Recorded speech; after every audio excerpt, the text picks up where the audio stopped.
Welcome to a brand new season of the Deep End podcast. Our first guest for the season is Eoghan McCabe, CEO and co-founder of Intercom. We recorded this conversation live at ODF 22, and ODF is the place to go when you're exploring starting a company in San Francisco. You join it to figure out who you're going to build with, what you might build together, who your initial customers might be, and much more. Our 23rd cohort kicks off in early November.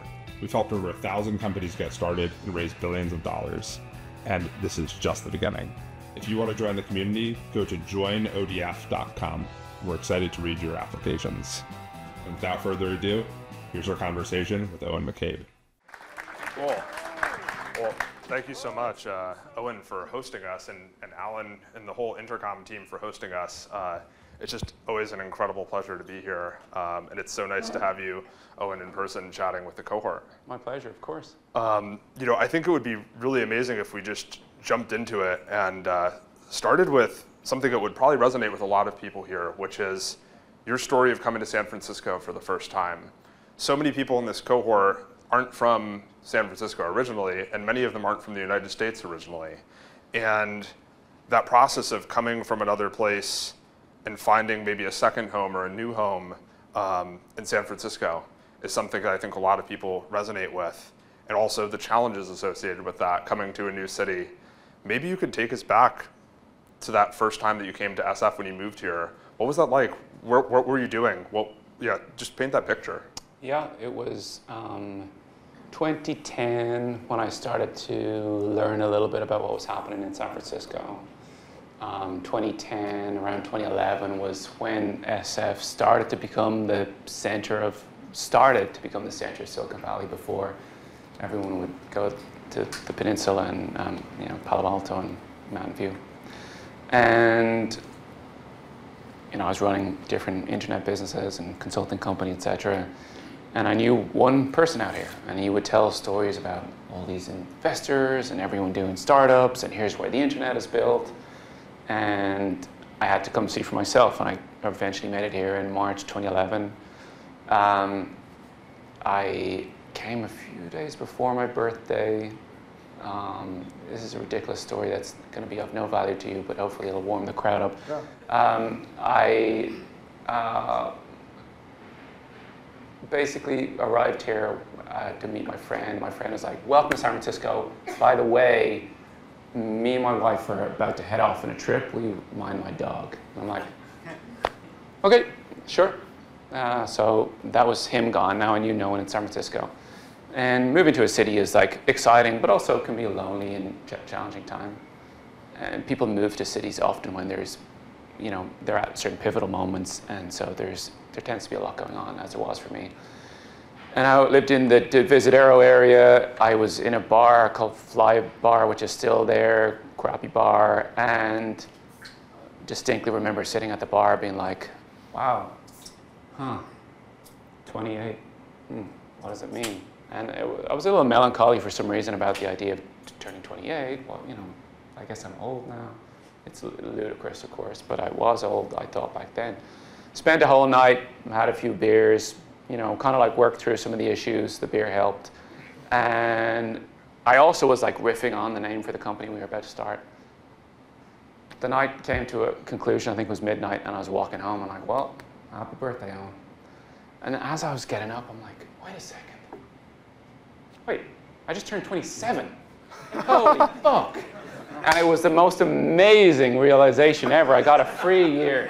All right, that's a useless story, but we did warm up the crowd. Yeah, I just found it to be just a really exciting time. The potential and opportunity when you move to a new place is exhilarating. And San Francisco at the time was this place of potential and promise. So much of this magic in the air. Everyone was starting companies. It was just filled with nerdy, innocent hackers, creators. There was a very sweet innocence to it all. There was very little professionality to it. And I'll go back a little to my own narrative, but I think it's important to say the following. As the years went by and San Francisco became established as the place where tech happened, and as tech boomed, And as more and more companies raise more and more money, you can look at the charts over the last decade or so. The culture turned from the early hackers and builders, the weirdos, the creatives, to the professionals. The narrative was that the people who used to go and do finance in New York now would do tech in San Francisco. It's where the money was. And so you got all the people from the good schools who went to bed on time, did all their homework, in amongst the crowd of the weirdos. And the culture became a little more homogenous. Tech did boom, property prices got expensive. The city was, like the city is today, poorly taken care of. There was a lot of resentment from a lot of people, particularly those who came to the original energy of San Francisco. Right before COVID came along. People started to work remotely. All of those people left when they finally could. But what's fascinating now is that now there's a brand new generation, many of you are in that, of people who don't know the story I just told you. Yeah. And they don't know all the reasons San Francisco sucked. And they're coming here anyway.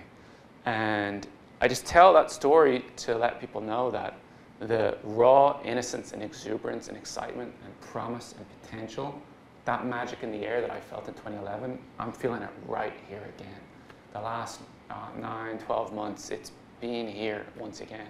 And there's more young people than ever before. There's more early stage startups. There's more potential and promise.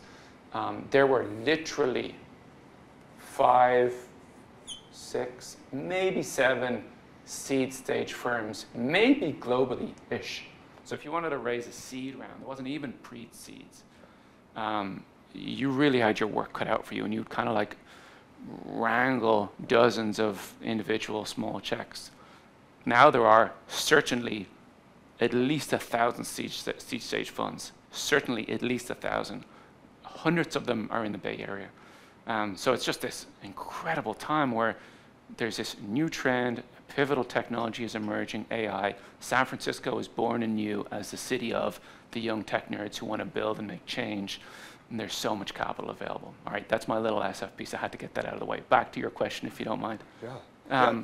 I mean, what was it about? What about the early piece are you most interested in? What can I touch on? Yeah, I mean, I think that you touched on this before, sort of this innocent energy. Yeah. And that innocent energy was such an important part of SF back then, and it really feels like we have that now. And I think that some of that has to do with kind of these outsiders, these people who maybe didn't go to the specific school or didn't work at the FANG job, who are going and really building incredible things.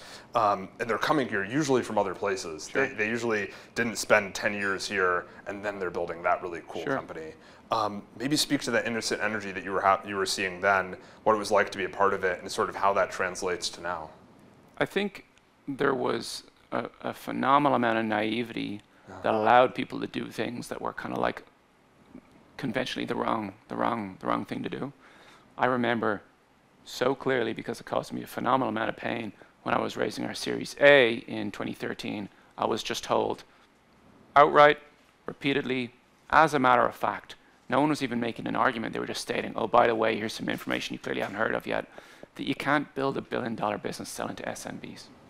You can't do it. You can't build a $100 million revenue business selling to small businesses. They're kind of like, sorry to be the person that break that to you. And that was wrong. That was completely wrong. Some of the biggest software companies like HubSpot only sell to SMB. Yeah. Some of the biggest private outcomes, MailChimp acquired for $12 billion, only sold to SMB. So a lot of that innocence bred that wonderful naivety that of course had people do a lot of stupid shit and most of them failed, but also had some people do things that defined a new generation and were very right indeed. And this is a little lesson in that, which is that part of the art, and this is very much an art, what you guys are wanting to do in technology entrepreneurship, particularly technology, because it's always changing, is never being too crazy, but being crazy enough, like being willing to be wrong in the eyes of the convention holders, particularly those who are investors. I will say, this is something I repeat, and this is, again, conflicts with what I just said, but I need to stitch it into what I said prior. There are literally hundreds of seed funds now available for you to talk to. if you talk to 100 and they won't invest in your company, you're actually wrong. You know, back in the day, if you talk to 5 people and they're all like, yeah, you're an idiot, you can't actually make $1 billion business with SMBs, it was a tiny sample. But if you talk to 100 funds right now and you can't raise money, change the damn idea. You know, maybe they're wrong, but the probability of them being wrong just gets smaller, smaller, smaller, smaller, smaller, smaller, smaller. A little rant there. What else about the innocence and exuberance might be interesting? Well, I think that sometimes I think that you were kind of touching on this, which is this idea that sometimes the best ideas don't necessarily have widespread resonance, and sometimes the worst ideas have a high level of resonance in the early days. You know, I think that this outsider sort of energy can kind of create new ideas and bring new ideas in, and then because you combine that with this, you know, this much larger pool of capital, that kind of creates more opportunities for maybe people to pursue these ideas. I think that's correct. Yeah. I think that's totally correct. That's the VC game. Most of VC is really unsuccessful. A really, really tiny portion of those VC funds will return better than the market. All of these hundreds of seed funds are failures. It's just statistically the case. And so, yeah, phenomenal amount of money available to fund a phenomenal amount of bad ideas. Enjoy yourselves. So maybe you could speak a little bit to sort of the start of your journey when you came here. Some people, you know, have co-founders or people that they were working with before they came to the United States. What was that like for you all? I'm not sure about this. I don't know about this. When you came here, did you come by yourself? Did you come with Des? What was that like, sort of bringing the entire team here? Yeah, I came on my own. Yeah. They stayed at home. We were remote from the start. Yeah, another thing I see this generation of companies talk about is that decision, and a lot of them are co-locating. And you know, another rant, if this is the night, an evening of rants, is that in person is better. And I think that the people who promote remote working are lazy and antisocial. And there's a reason we're all physically here. Like, why aren't you in your bedrooms right now watching this on a laptop? Why am I in my bedroom? That'd be weird. Why am I in my office presenting on a laptop? There's a really high amount of value to this physical connection that we're enjoying in this room right now. It's going to be like that for, I don't know, 40 years. I know that that's almost pessimistic, but these technologies actually develop practically and are applied a lot more slowly than one might imagine. You know, I'm imagining VR headsets where it feels like we're in person. It's going to be a really, really, really long time.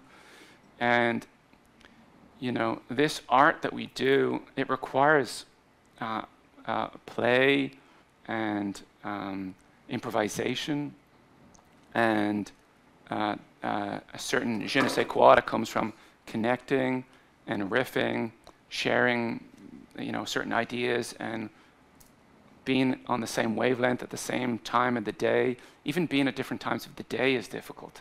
You know, I would connect with people in Dublin. It's 9 a.m. my time, and I'm like, I'm not a morning person. Fuck this. Yeah. It's 5 p.m. their time, and they're like, it's time for me to go home. It's very different energies, really, really different energies. And in person's better. So I like, do whatever you want. Half of you are going to do remote because, in my humble opinion, you're a combination of lazy, antisocial, or you just don't really grok and get the magic of being in person. But I appeal to you, bring together the people you love to work with, get a really shit little room somewhere in a bad part of town, drink beers 3 to 4, maybe 5 times a week sometimes, get a whiteboard, get good whiteboard markers, not the shit ones. Start at 10 o'clock, but work until 8 p.m. Like, bring that magic and energy together and be amongst your peers, and the potential for great things to happen are magnitudes improved, and you're going to be happier. That is so much more fun than being in your fucking bedroom. Like, get together physically. I can't appeal to that concept more strongly. By the way, it's what people are doing anyway, and I predict that in 10 years, the next generation of big companies will be way more in person than the big companies are today. The genie's out of the bottle for the big companies. I've said the F word 5 times too many already. I'm done now. My apologies. We're not counting. I'm counting. So, I think that one thing that's really interesting about your story is just how many times you've worked on different ideas before you got to the one that now you've been working on for quite some time. And it's really cool because you found the people that you liked working with quite early on, and you've kind of had that as a through line for a lot of the work that you've done. Maybe you could speak a little to what that was like actually finding the thing, because it sounds like you were doing the air tracking for a while. Yeah. That wasn't necessarily passionate, something that played to your passions. Yeah.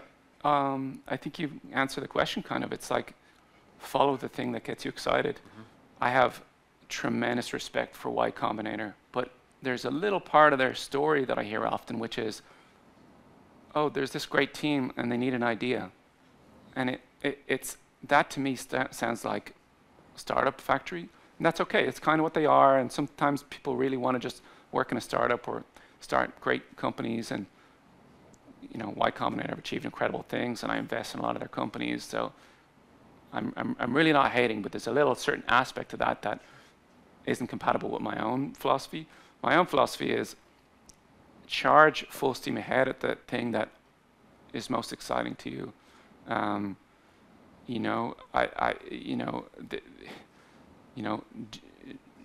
This cheeky kind of a joke phrase bubbling up in my mind, which is something like, work on the thing you love and you'll never have a shit meeting in your life. That's intended to be a joke, because when you're working on things you hate, the meetings suck. Getting together, trying to solve business problems, figuring out why you're not growing, trying to pitch some employee. If you're not deeply excited about the thing, you have to bring so much more energy to the table. And people see it when it's not sincere. And that's where existential crises come from. The people who start companies, they do so out of insecurity and maladaptation in the world.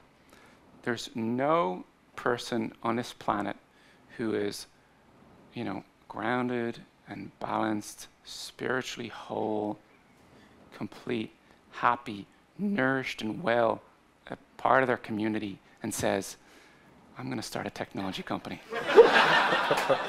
It doesn't happen. It's true. The people who start tech companies have way more problems than everyone else. And they're doing it to achieve some sort of love or validation, something in them that they're trying to solve and fix. And that's wonderful and okay. That was me. That's you. More power to you. It's a really beautiful way to do it. With that joke, I lost my train of thought. But at least I got to tell the joke. Where was I going? Well, we were talking about the passion, and you were talking a little bit about... Yes, thank you. Please follow your passion. Please do the thing that you love. There's no surer way to fail. And trying to solve these things these problems will take you a certain amount of distance, but you'll burn out really quickly if you're trying to solve a problem that you just don't care about. It seems like sometimes, each individual's passion could be something that almost seems alien to other people, right? Like some of the best founders, it seems like they're really passionate about what they're working on, but then to a lot of other people, they might not necessarily resonate with that at that level. What was the thing that kind of got you to realize that sort of customer support was something that you really cared about, and that it kind of, the light switched for you compared to what you were working on previously? We all work at different levels. When I started Intercom, what was exciting to me was building cool ways for people to connect on the internet. I loved the internet and was so excited about its potential to bring people together. I was, as a teenager, working in my bedroom, making websites, and it would blow my mind as a 13, 14, 15, 16-year-old to see that people from the United States and certain cities would visit my website. So that was just incredible. So I loved to build things for the internet. That was my passion. I wasn't as passionate about solving particular business problems. I was passionate about building cool technology, and that's okay. And it led to a multi-billion-dollar company. And so, well done, Owen. But now with customer support, really, I'm actually passionate about the AI angle and building, a great AI application company. I think that all the next great software companies, the big category leaders, will actually be AI companies, not just applying AI, but selling AI. And I want to contribute to technology at this pivotal moment in time, and I want to build a really, really big business doing it. So you all find your particular passion angle of attack. You don't have to have this like deep love for every aspect of it, but you need enough to like take you there. Like there's plumbing is really important, but there's no aspect of a plumbing technology company that could get me excited. There's no angle that I could get behind. So you have to find that angle that's going to propel you, in my humble opinion. It feels like Intercom has just this incredible opportunity, and it's this company that really was representative of one era of tech and is going to be representative of this new era as well, which is really unusual. Most companies kind of only represent one era, and maybe you could speak a little bit to like what that transition was like. You came back, sure. and I think that you came back and it was kind of just coincidental to GPT being released and all of that. What is that like as you think about like this next era and sort of a refounding moment? Many things on that. I do think that the great companies reinvent themselves, and so in many ways, looking up to companies like even Facebook, who started as a web page to a mobile thing to messaging devices to app-based social networks. So great companies reinvent themselves. I think it's an important component. The technology, great companies are built on successive waves, trends. They ride, secular movements. They either create them themselves or they jump on ones that have started already. You basically won't find a really giant company that's not part of some bigger, broader movement. And the breakout companies, you'll find that they simultaneously created the movement and then led the movement and then were propelled by the movement that they started. Those movements die. Those trends come and go. And if you want to build a very, very long sustaining business, you must reinvent yourselves in keeping and to be compatible with these trends. So that's part of the story at Intercom, and we had been investing in AI for 5 or 6 years. We had an AI team. We've been playing with LLMs. We had an AI product, but it was nothing compared to what it can be today with the modern models. And part of actually our story and how we managed to move quicker than all the incumbents, and we're a solid 14 months ahead of all the big players and the small players, is that we reinstituted a startup culture, again, within the company as much as is possible with a 1,000-person company. And maybe I'll speak to some of those attributes to the extent that it might be interesting to you guys, what I think great startup values and great startup culture looks like. So I think hard work is a trite couple of words, but the concept is broadly under attack. Many people don't want to believe for some reason that hard work is a bad idea or a good idea or is necessary. Some people don't like to work, that's fine. But they want to take down the people who do to make themselves feel more comfortable. And I'm here to give you the sad, sorry truth that most likely you're going to want and need to work 7 days a week and 12 hours a day to get your thing off the ground. You don't have to, but you also don't have to start a startup. You don't have to be successful with your company. You can let it kind of like fizzle out. But that's not what you want. You really want greatness, and so you are going to work really, really hard. Don't let anyone denigrate that. And don't let any employee or partner, co-founder, anyone suggest that there's anything wrong with it. All your heroes, all the greatest of companies, not only worked their ass off, but they loved it too. And they only worked with people who also enjoyed it. So when you talk to a prospective employee and they say, yeah, I don't really like to work those many hours, or, it's important that I, completely disconnect on the weekend, I think the message to them is, you're probably not a good fit for a very early stage startup. That's okay. There's so many great ways to make a living and to build great things. There's so many great opportunities out there. If you want to work at a very early stage startup, it requires a lot of hard work. That's one thing.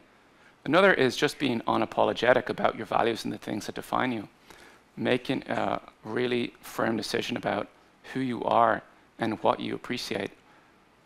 The word diversity gets thrown around a lot these days. In early stage startups, you want extreme homogeneity. You want people who believe what you believe. They want to work just like you. They want the things that you want. You want a small group of tightly bound individuals where you finish each other's sentences and you don't have to do a bunch of work to try and get each other on the same page. If you're arguing about fundamental ideas like how hard we work, you'll never have any time to figure out the problems to be solved to cater to the customers or individuals you want to build technology for. So you must find extreme homogeneity within your group. And you must chew up and spit out any energy that conflicts with the things that you value.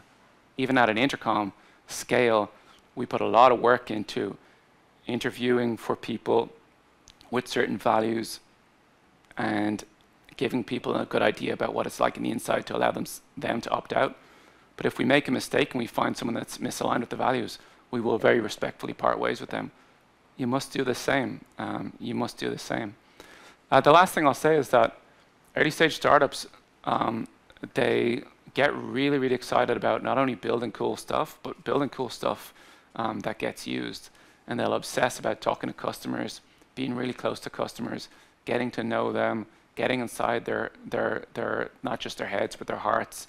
What do they feel about the product area and the category and the problem that you want to solve for them?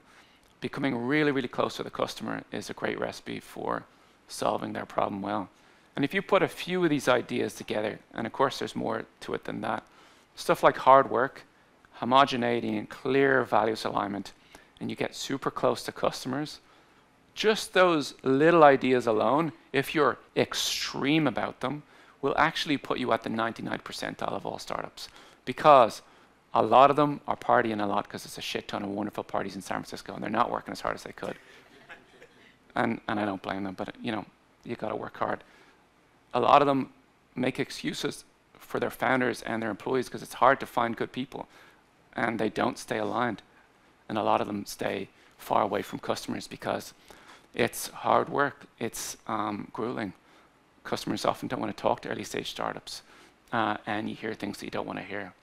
So if you don't do even those three things alone, you'll be at the 99th percentile. I mean, if you're extreme about them, you'll be at the 99th percentile of startups. And there's a few other ideas, but the thing that is in common with all such ideas is that it's not rocket science.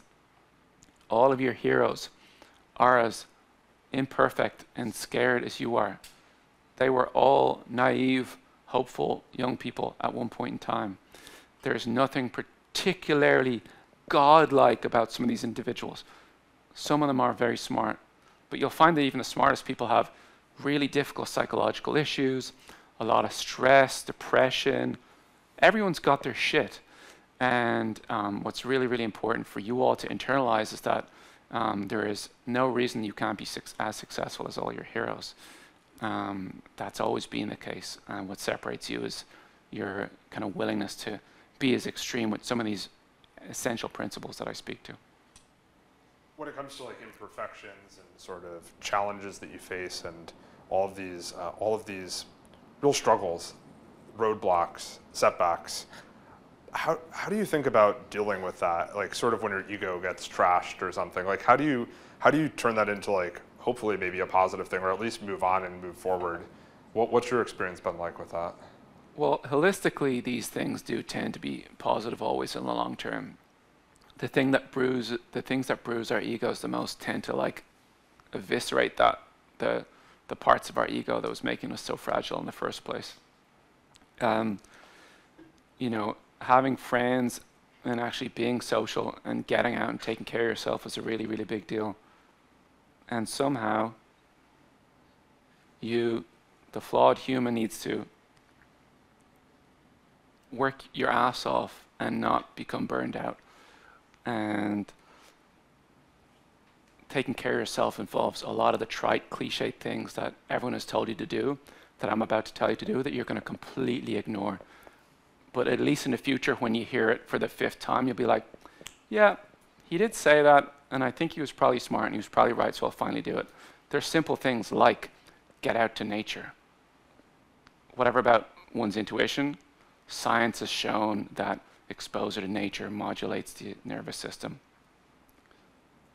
Drink less alcohol. Alcohol is wonderful, outstanding, but it makes everything harder. And the next day you're going to be more depressed and more anxious. And all your really tough conversations you have to have with the co-founder that's misaligned with you are going to be harder. Eating good food, simple whole food. Stop eating shit food. It really, really, really, really makes a difference. Get some exercise. Move your body. Work your limbic system.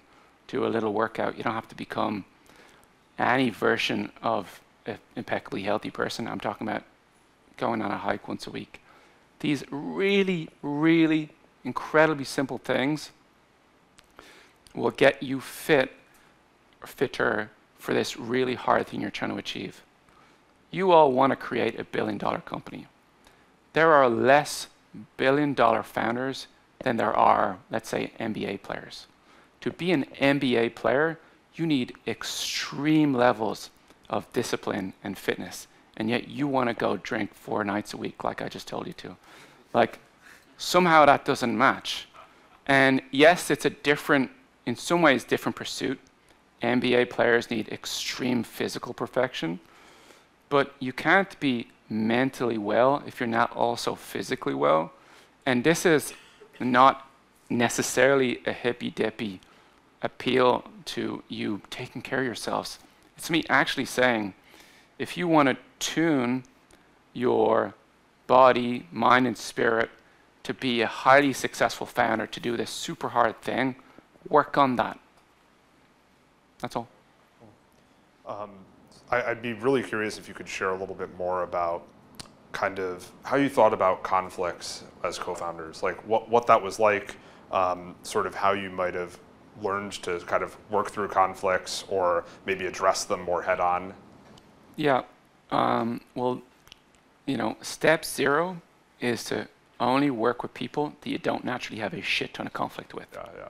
That's the step that if you get right, gets you closer to that 99th percentile. Because most people work with founders and people that they don't really get on that well with, because it's really hard to find people and hard to hire, etc. That's step 0. The next steps are some jumble of the following, but don't think that we got any of this right in the early days. We totally didn't. We let all sorts of misalignment and conflict and disagreement fester for about a decade, and then eventually we talked about 10% of it. But thankfully we were significantly aligned and liked each other. That wasn't enough to upend the apple cart or even be a major distraction.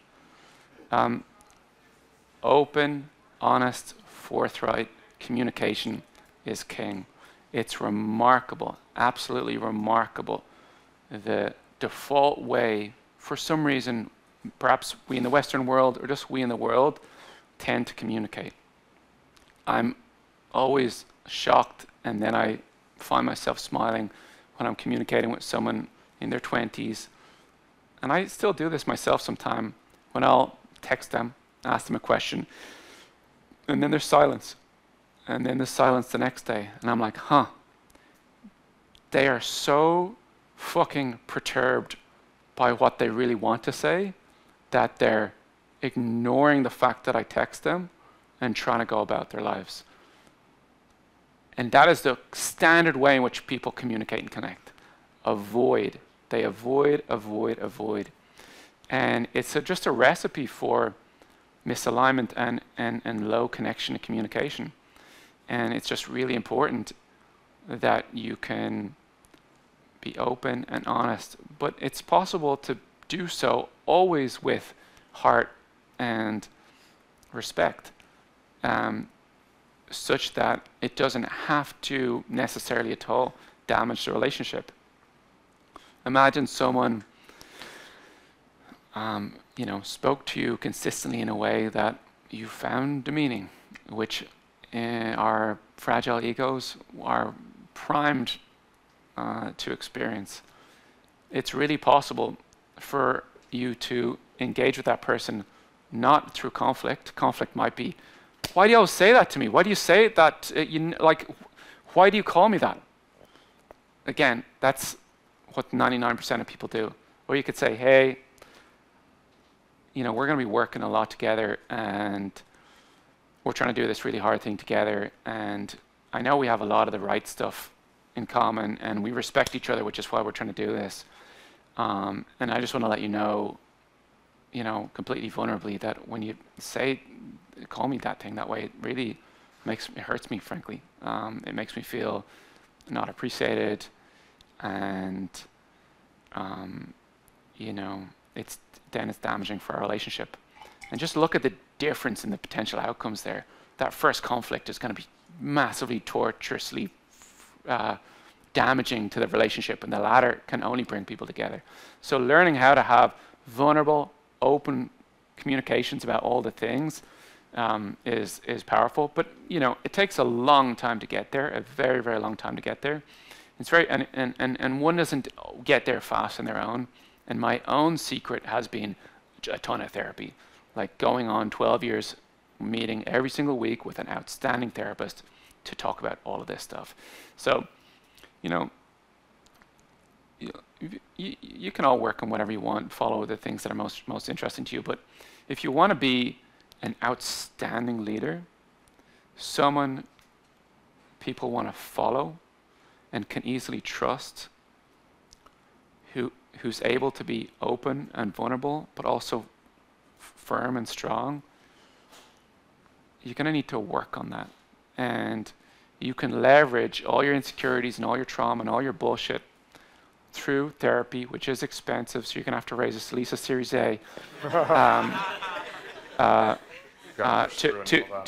to become that person you want to be. And not only will you be far more effective, but you'll be substantially happier. Why do you think people should raise a Series A? Very expensive therapists. There's a lot of them in the Bay Area. Sorry, go on. People tend to kind of hold off on addressing things, or responding to the email, or responding to the text message, or bringing up the thing that's bothering them.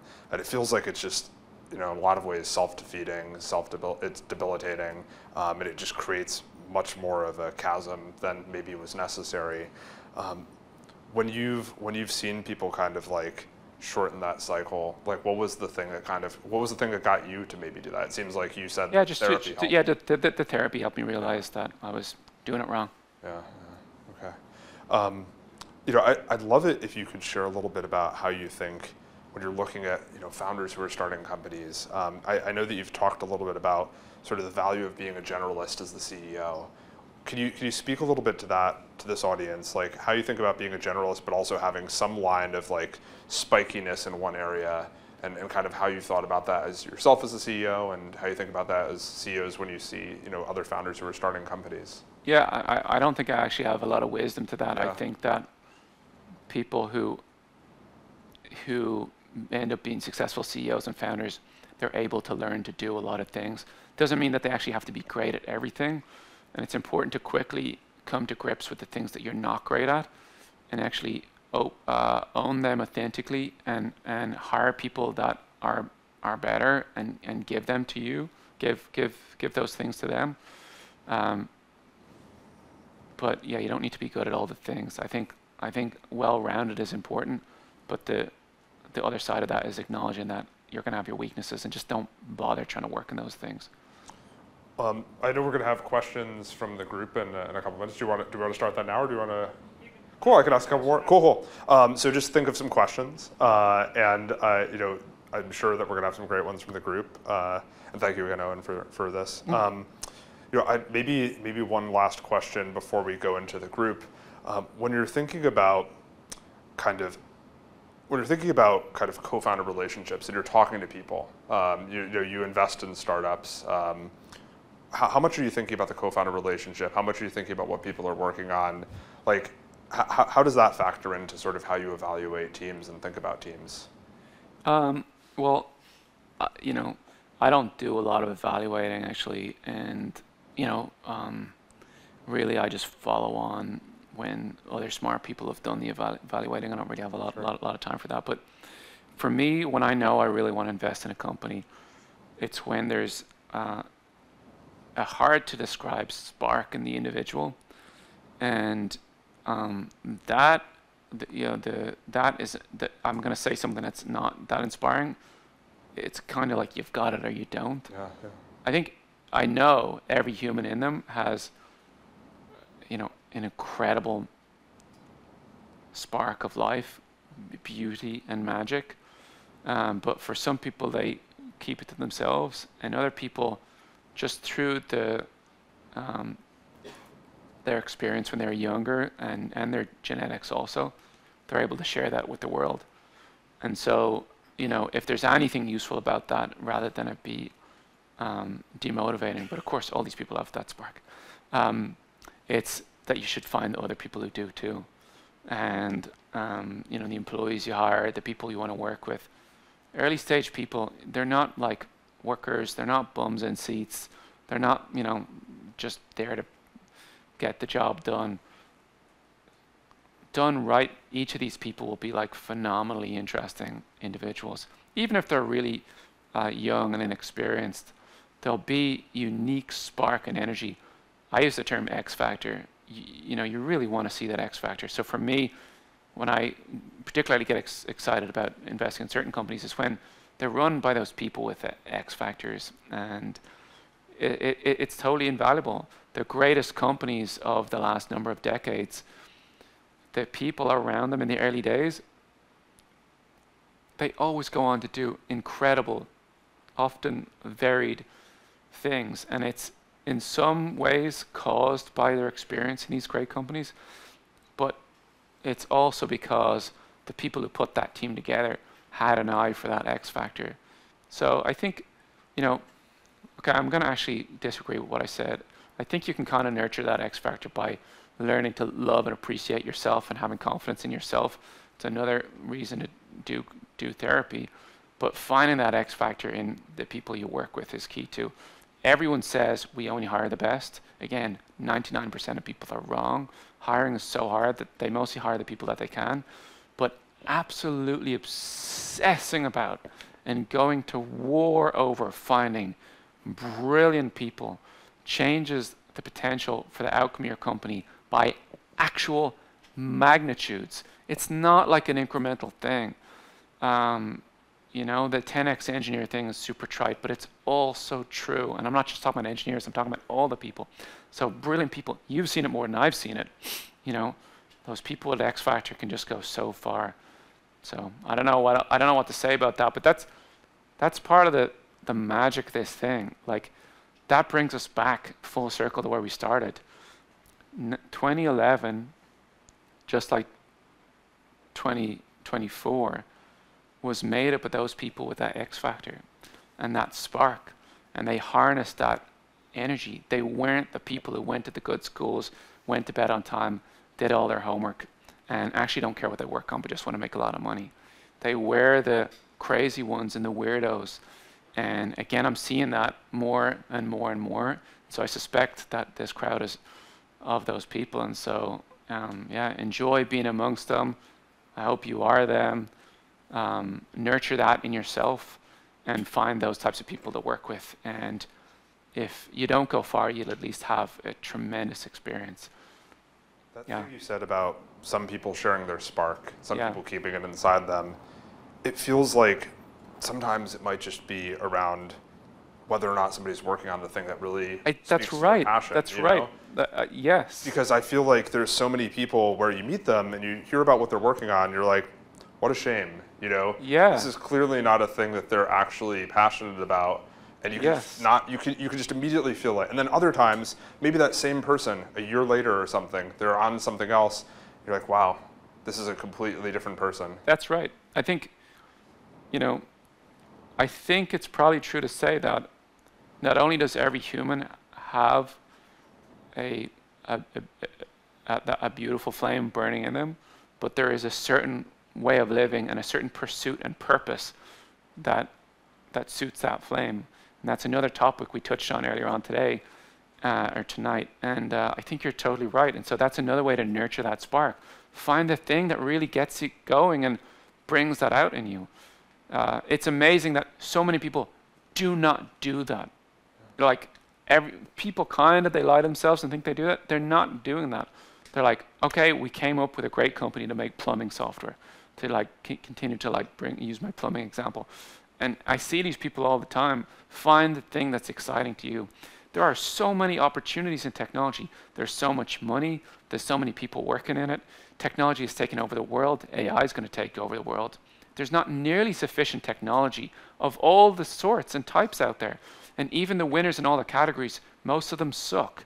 Even Intercom has so much space for improvement.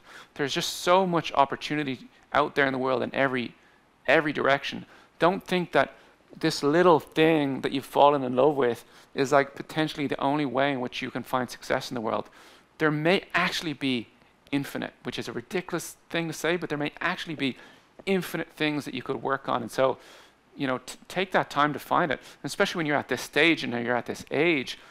There's not actually a rush. I know we're all in a rush, and this is part of our malady. This is part of your sickness that you'll get over in 20 years.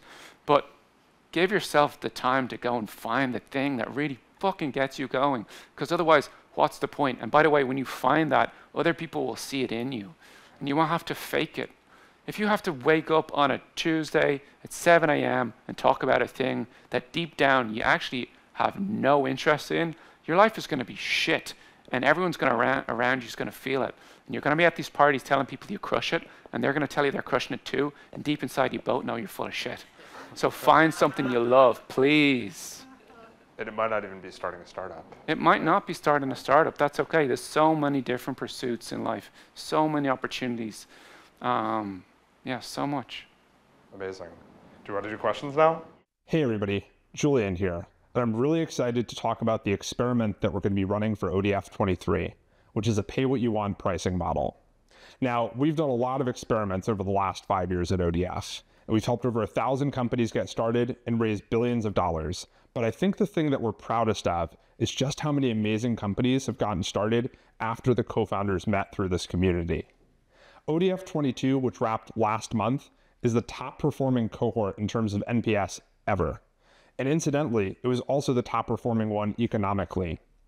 People found co-founders, they got early customers, they raised funding, some of them got into YC, but most importantly, so many people developed friendships that are going to transcend any one startup. For ODF 23, we wanted to try this new pay what you want pricing model because we felt like it might encourage the best people to apply regardless of their ability to pay.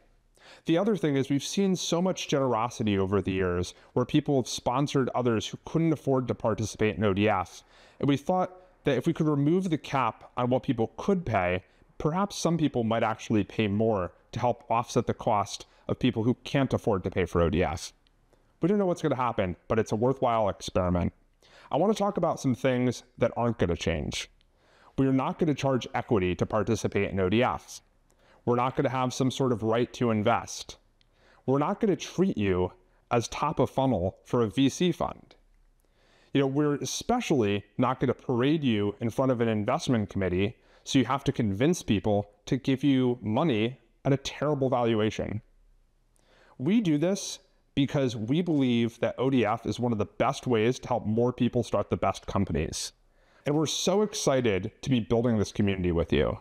If you want to be a part of this and you're looking to figure out what you want to do next in the coming months, you should apply for ODF 23 and help us build this community over the next few years. We're really looking forward to reading your application, and we can't wait to speak with you. Hi, in 2011 when you started Intercom, I guess there was wave of apps like mobile apps, and you started Intercom at that point, right? I think right now there's wave of AI apps or AI applications. And what would be the contrary view right now? Like you see an opportunity and you're like, everyone is jumping into AI, or like people were jumping into mobile apps, and many mobile apps failed eventually, right? That would happen same with AI. But what are the other things other than AI that you see that, okay, there is some opportunity there, but no one is focusing Some on? opportunity other than AI. Is that what you? Outside of AI, like everyone is working on AI, like people were working on mobile apps, right? But you had a different perspective, and that's how Intercom happened, right? Yeah, that's you know, I didn't know I was right back then. Like the wrong lesson to take would be, this guy is good at coming up with ideas that everyone says is bullshit. That's the wrong lesson. The right lesson is, I was young and dumb and didn't know the difference. That's the naivety I was referring to earlier on. So that's the sad magic involved. You are a portfolio of investments. You know, someone is playing you as one of 100 opportunities. They only need a couple to work out. So it is really, really hard. Like once you've done this and once you've made a phenomenal amount of money and you're the CEO of a multi-billion-dollar company, you'll be better at answering that question, way better, but you'll still be really, really imperfect. So that's kind of a cop-out answer. I will also say that there appears to be really great opportunities in robotics, which is not necessarily AI, but obviously they're all going to use AI, but there's a lot of like the hardware pieces. There seems to be a lot of opportunity in like biotech also, but I don't think that there's going to be a lot of software that doesn't use AI. I think that AI is going to continue to ravage software, and the last 10 years have been most of tech. Silicon Valley has actually been software. There's been only a few consumer companies, and I think the future of software is AI. So, like AI is one of these interesting examples where maybe it's underhyped. Yeah. Awesome. So what was the darkest moment in this journey? We're not talking about that today. No, we need to know that. We need to know that. And how did you get out of it? And what did you learn? So that everybody is going to go through this, right, in the startup journey. You're not going to go through what I went through, actually. I was accused of something really horrible, and it was false, and I didn't know how to defend myself. And I was wrapped up in a culture where people all were thinking in all of the wrong ways. And the lesson is to curate an ability to think independently and to be wrong. The greatest founders and builders and investors are deep contrarians.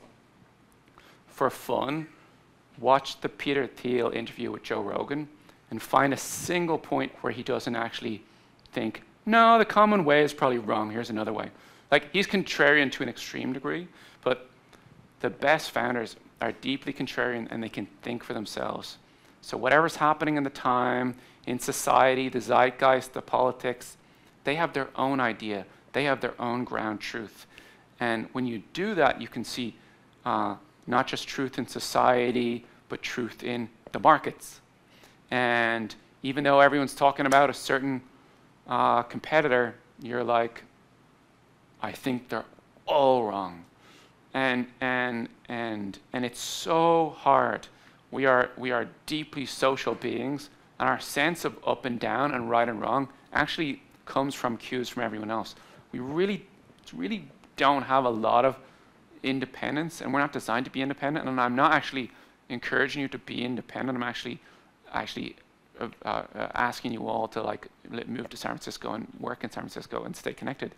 But if you could become even 5% more grounded in your own ideas, that will be a deep, deep superpower for all of the things, including the very worst of times, but every normal day thing too. And the best way to do that is to be around other contrarians, be around other founders. That's true leadership. Leadership isn't doing the thing that everyone else is doing. The great companies say, what's the right way for us? What do I want to do? What kind of CEO do I want to be? Right? So they're my heroes. Again, 99% of people are not that. My heroes are the people who can truly think for themselves. It's a thing of great beauty and deserves a lot of reverence.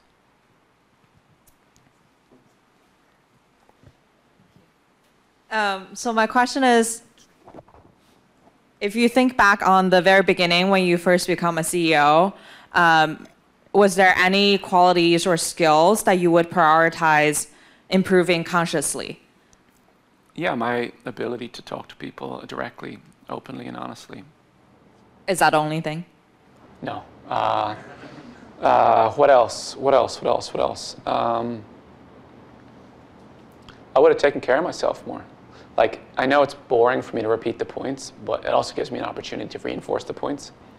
I would have taken care of myself well. This is a deeply, deeply taxing thing to do, and you're only you just get so much better. You know, I got really sick and everything else, which is probably ultimately a product of me not taking care of myself as well, and then the business suffered. You know, this thing you're doing is not going to exist independent of you. It's like there's no way for you to make this art without getting paint all over you, right? You're going to have to be in it, and the company is you, and you are the company, and so you taking care of yourself is taking care of the company. I can't stress that enough. Like, again, a lot of you are going to be like, yeah, cool. And then in 10 years, you're all going to make the mistake and say he was right. So it's okay. We have to learn these things for ourselves. But at least if I repeat it again and again and again, something might stick. What else? This guy? What are the top 3 values that you have either with your co-founder or as company, Intercom? And how have they changed over the years? And how do you keep those values grounded? It doesn't have to be top 3, but what are the values that? I'm at risk of repeating myself again. One of the values that I wrote recently when I came back to the company is open-mindedness. Judgment is a really dangerous thing.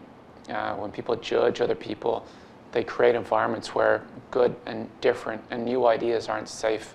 And then people not only stop speaking the ideas, they stop having the ideas.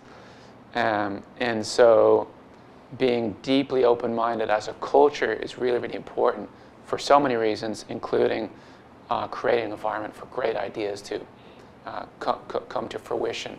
But it's also important for creating a healthy culture. And we went through, and thank God you guys kind of missed it, a time where there was a lot of political division inside companies, a lot of blame and a lot of judgment. Certain types of people were right, certain types of people were wrong.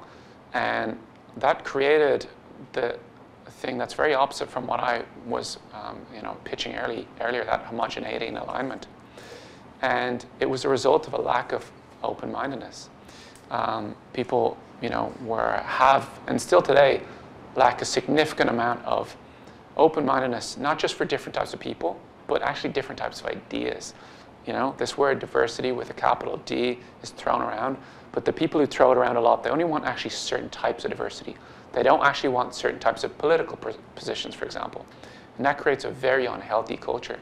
So I'd appeal to you guys to create an environment where all ideas are allowed, all types of people are allowed, all types of political persuasions and philosophies. And then you get to a place where not just they're allowed, but they're like celebrated and they're interesting.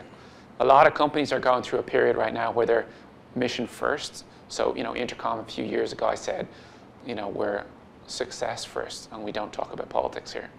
The next frontier, I haven't even told my employees this yet, but we won't exactly, trust me, I'm not going to try and get there, is that you don't just not talk about politics.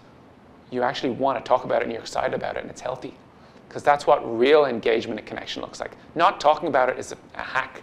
Like, okay, I know we'll fight and we won't like each other if we don't talk about it, so let's just not talk about it and everything's going to be okay. That goes totally against the wisdom we were discussing earlier, where you're supposed to be open and forthright. Actually, what a healthy relationship looks like, which I have with a bunch of my friends who have different political views than I do, is open discussion about, why do you think that? Why do I think this? And it's really fun and interesting, and you can still be awesome friends. So this is the next frontier for technology culture, which is that you actually are interested in these different ideas. If you can create that, you've got a rich, beautiful, awesome place. Hard to do, but I believe in you. Anything else? There's a gentleman at the back with a hat. Yeah. You mentioned earlier that it's really important to not follow everyone else. But how do you, or do you think it's important to avoid falling into a bubble of contrarianism? It's like goths don't want to look like everyone else. They all look the same. Do you think it's important to be distinct from the contrarian viewpoint? This is why all advice is bullshit, because everything that someone would tell you, you should also do the opposite. You know what I mean? And that's why it's art and not science. And that's why it's hard and not easy. And that's why most of us will fail and not be successful. But try it anyway. It's a shit answer, but you know, you understand that it needs that nuance, needs that non-answer, because there's no right or wrong there. On a very different note, you were talking about, you know, AI is going to enable a lot of solutions that we haven't seen yet, and you want to contribute. A lot of us were discussing a lot of ideas around AI, and what do you think about the go-to-market looks like? Because whenever I talk to people, they're very defensive about like, hey, if I tell you my problem, you're going to automate me away. How do you even break past that barrier initially? Here's my pitch for customer service. Customer service, the work, sucks. It sucks. You really want to be, in your one precious human life, a keyboard operator. You're going to use these 5 fingers to say the same thing day in, day out. That's how you're going to contribute to humanity? People who do customer service, by and large, hate their job because they're asked to do shit work. Some of them do really, really great creative work. That's going to stay. But the shit work, we shouldn't ask a beautiful, awesome human to do that shit work. Just like we shouldn't ask humans to go and clean toilets all days, and people are actually inventing robots to clean toilets. We now don't need people to go down and die in mines because we have a bunch of automation or we found new materials. Technology lifts humanity out of the shit. And while it's been doing that and killing all of the work, all the shit work, population has increased, GDP has increased, longevity, life has got longer, everything's getting better. So that's my pitch. It's not a, they're going to take your jobs, it's going to save humanity from shit work. And I don't see it about to happen overnight. We built, this is, finally I get to give a pitch for Intercom. We built the world's first AI agent. We launched it in beta in March 2022. On launch, it resolved about 29% of the tickets it would get engaged with. And now it is 49%, right? So for well over a year, it's been doing giant chunks of customer service. And yet, 99.999% of customer service people are still doing the work. In fact, no one's lost their job. We, the proponents of this thing, have not let a single person go. So these technologies take really long time to be, adapted and be brought into the world. And the thing they disrupt takes a really, really long time to die. Email disrupted fax machines, and fax still exists. So it's not a problem, I don't think. And there was some questions at the back, and then we'll come to the front. Hi, thanks for today. It's really interesting. So we've spoken a lot about the past, interested in your plans for the future for you as a person. So what do you really want to work on in terms of your own leadership, your own personal life, and so not Intercom, just you? Yeah, thank you for asking that. The cruel little joke that life plays on the would-be entrepreneur is if they get everything they hoped, they will end up with a job they kind of hate. That's the cruel little job. People who start technology companies, they explicitly don't want to work in big corporations. They don't want to be corporate executives and go to a bunch of corporate meetings and get stuck in spreadsheets all day. That's my actual job. So for me, it's to get more and more out of that shit. I don't enjoy it. I'm not good at it. If I die tomorrow, I will deeply regret the amount of time I spent today in a spreadsheet or answering emails. I don't want to die being glad I, emptied my inbox at the end of every week. It's just not a passion or an interest for me. And those of you who will be the most successful are those who are most passionate about certain domains and building certain types of technology.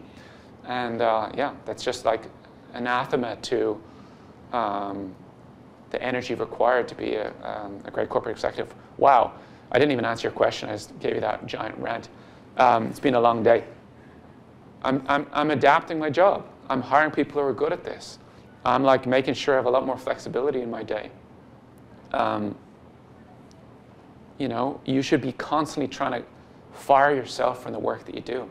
I don't think that there's a single thing. I used to think that if I'm not showing up for a bunch of the shitty work that other people have to do myself, then I'm not being a team player, and I felt guilty.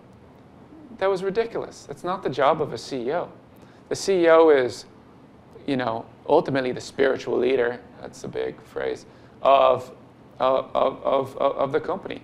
They're there to be the shepherd, provide the North Star for everyone to work towards. If they themselves are doing a bunch of the work, they are incapacitating themselves from their ability to do those things. And so my own hopes and dreams is to get out of the shit work, which, you know, me even 5 years ago would look at my current life and be like, wow, you have it easy.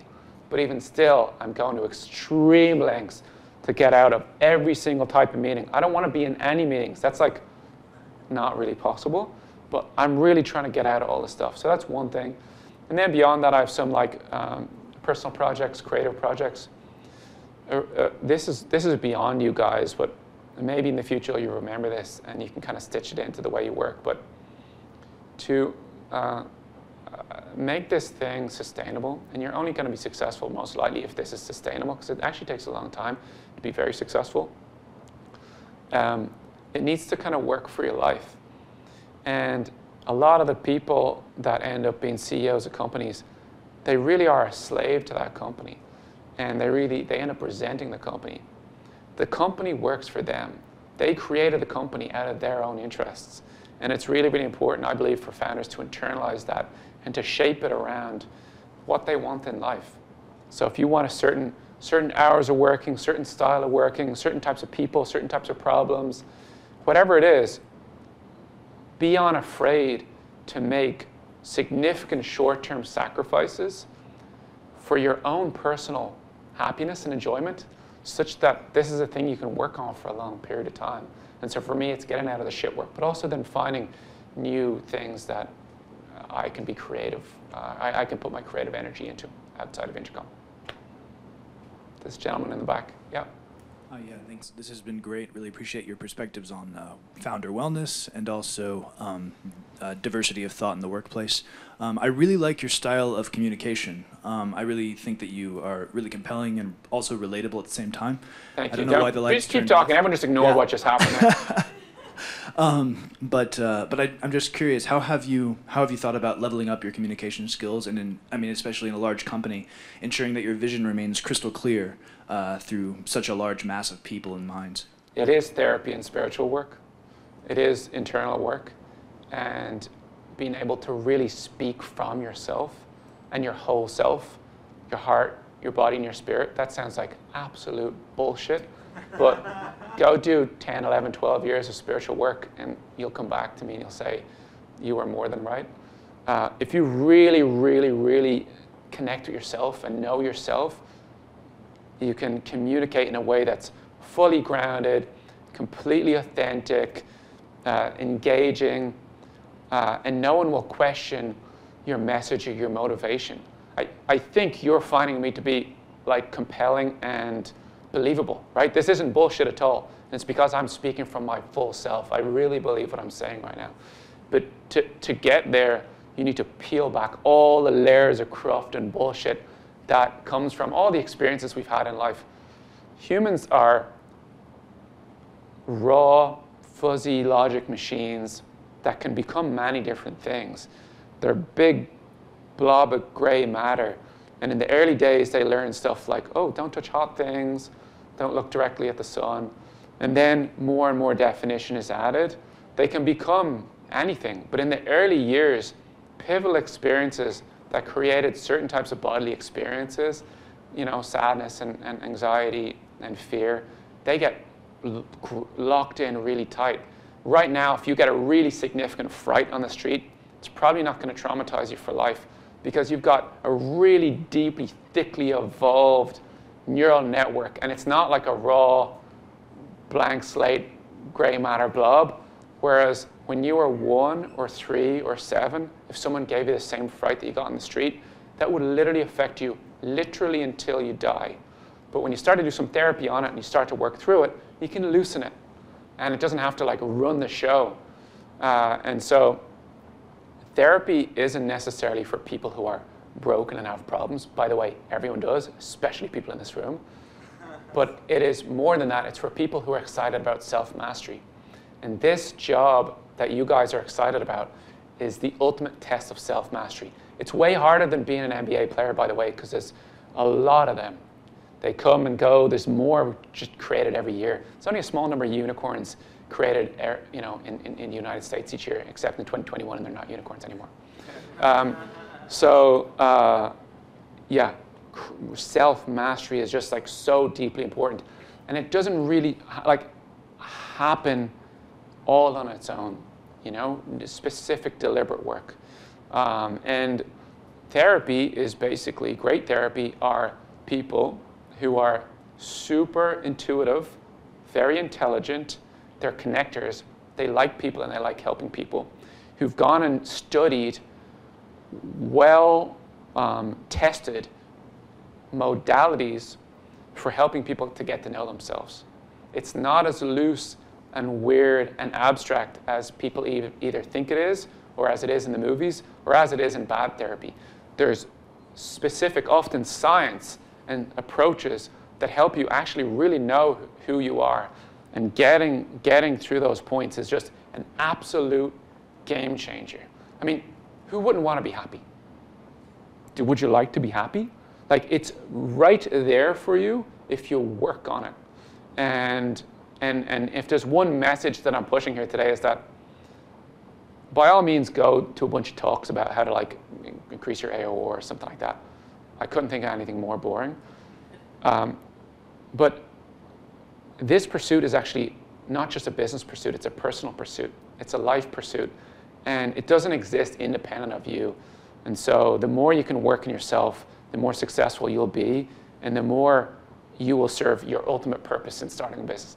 Why are you starting a business? Not for the abstract reason of starting a business. You're starting a business to make yourself happier ultimately, or feel more purpose, more fulfilled, whatever it is. And if you go to the root cause, you can also achieve that, and that often is, actual hard work, which looks like therapy. And there's a ton of great therapists in the Bay Area, but you got to raise that Series A. Cool. I think we're good. Okay, let's take one last one with the gentleman at the back.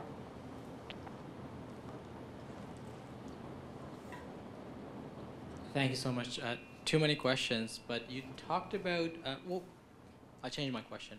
How do you, as a CEO, make sure that everybody in the company is connected and cares and understand about what you're working on, rather than sometimes otherwise, like the ICs at the bottom, like the CEO said this or have this idea.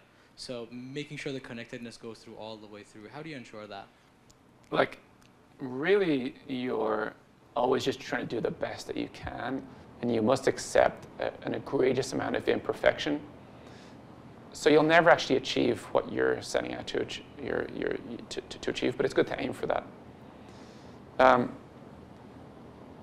It's important that you build frameworks and systems for explaining what it is you're wanting to achieve.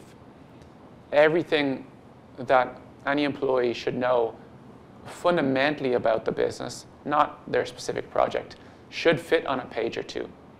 And you should always, in my opinion, maintain those couple of pages to define your whole purpose in the world. Some people call that a mission. Your vision. How are we going to get there? Our big goal, like, how much do we want to be worth, or, we want to like make a major contribution to technology. The market we play in, our category, who's our customer, what specific size and type of customer, not just a customer support rep, but a customer support rep in a small business in e-commerce? What's your roadmap, the next thing you're going to build? How much are you going to charge them? Spell all of this out, give it to the company, and then talk about it. At the start, I would do an all hands every week. And when I came back to the company 2 years ago, I would do an all hands every week. And you just need to repeat every single time. Your job is to literally repeat your mission about 10 times every day for 10 years. And it's remarkable how that actually can invoke pretty amazing behavior. You're gonna have to repeat it to new people, but you're gonna have to repeat it to people internally. People should just know intuitively. They should be able to like finish your sentence on these things. So it's really about creating those documents and that framework and explaining who on earth you are and why you exist. To write that requires a lot of work. The moment you sit down to write that, you'll be like, shit, actually, we need to get together to figure this out, right? So it's a great forcing function. Distribute it to the whole company. I'm a big fan of like commander's intent, which is don't, trickle down to the ICs, just the little itty bitty local things. Don't you bother your little heads about what the people at the top of the company are thinking. Completely expose everyone to all the things. Treat them like adults. If you treat people like adults, you can then demand adult behavior. So if people start acting like a little kid, you can say, sorry, I've never treated you like a kid. I always tell you the truth. We're not a good fit together. Treat people like adults and just say, here's what we're trying to do. I want your help to figure it out. I'm going to talk about it every single week. I want your feedback. I'm going to keep tuning it. I might even rip up our mission sometimes if I realize we were wrong. And you just talk about it every week and you don't stop. Ever. You never, ever stop. I still do it. We do an all hands. I think we're doing it every second week now. Is that right? And I start the all hands by saying, this is year 2 of Intercom 2. Intercom 2 is our mission to dominate the customer service category. And year 2 is to build upon all the framework we started in year 1 to get us set up to win and start to create that early measurable momentum in the market. I repeat those exact words every all hands. And it doesn't get tiring for people. By the way, if it ever gets tiring for someone, see ya, you're the wrong person. You have to get, people need to be like nodding their head. Yes, it is our mission. Yes, that is Intercom 2, year 2. Let's fucking go. So that's how I do it. Again, all this is common sense. All the stuff. You just need validation. There's no rocket science going on here, apart from the people who are actually building rockets. I invested in a rocket company recently. But most of it's not rocket science, and even the rocket science probably not that hard. Don't quote me on that. But it's a bunch of normal people doing a bunch of normal things, using a bunch of normal common sense. Anyway, that's it. I wish you well. I really hope you guys are successful. I really hope you are. Thank you. And that does it for the first episode of the new season of The Deep End. If you enjoyed what you listened to, stay tuned because we've got a lot more coming your way. We do this because we'd like to showcase the conversations that happen in and around ODF, which is the community where people go to explore what's next. And if you're interested in joining that community, our next cohort starts November 8th, and you can learn more at joinodf.com. In the meantime, feel free to subscribe for future episodes. We've got a lot more coming your way. And if you really enjoyed it, we'd always appreciate you leaving a review or a like. Thanks again, and we'll see you very soon.